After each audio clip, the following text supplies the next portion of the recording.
So within this movement, we got to a point where after we have figured out by using sous vide cooking, we were able to really push the envelope on how we prepared food, how we were able to portion out meals and keep them better portions so that over portioning doesn't occur, and it makes it easier on the line cooks on the line during service in a mad rush. All of these components started to come into play. And once we had that foundation already established, we were starting to explore with molecular gastronomy. And molecular gastronomy really explored new possibilities from gels and foams, powders, infusions, extracts, flavored smoke. I mean, the unexpected ways of presenting new flavors and textures and aromas was revolutionary and really took us to a whole new level of how we could do a plating and what elements that we could put together and pairing and really tantalizing the taste buds. And it started, the pioneer in this was a Spanish chef, and then it finalized with Chef Sanchez, and he created a cookbook in regards to it, all about molecular gastronomy, and really took it off to a whole new level. And for the longest time, it didn't get as much recognition as it may have should have. Just here in the past couple of years, it's really taken off and has become this revolutionary switch where we are changing the way we think of things and pairing things and ornamentation and how we are going to plate it and how you're going to put this. Purees being utilized more than they might have been about 10 years ago.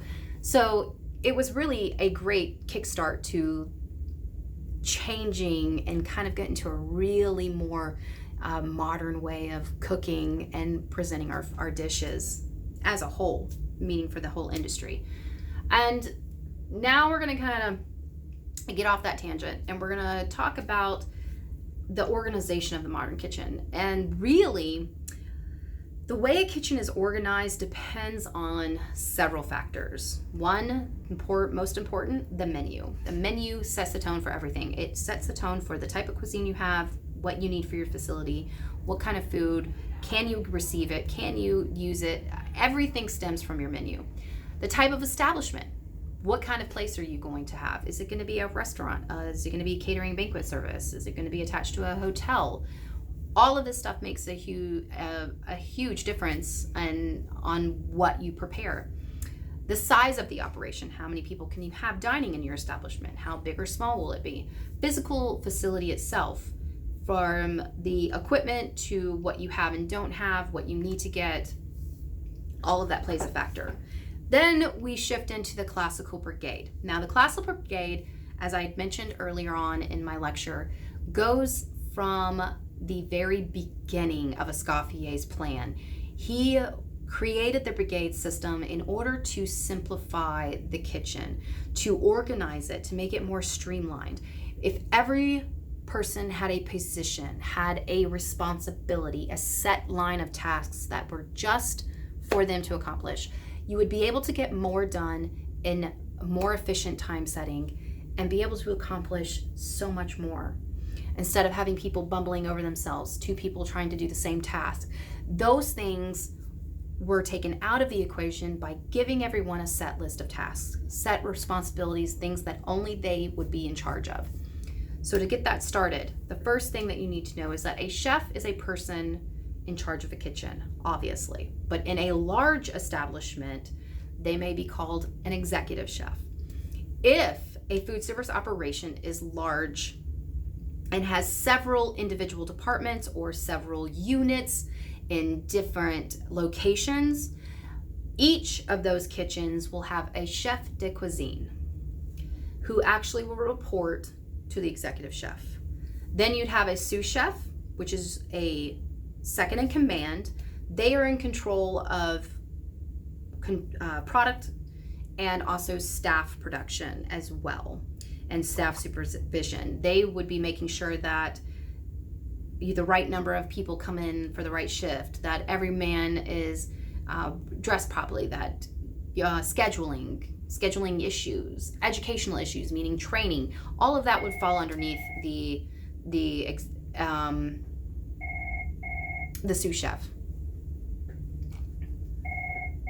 Hold on one second.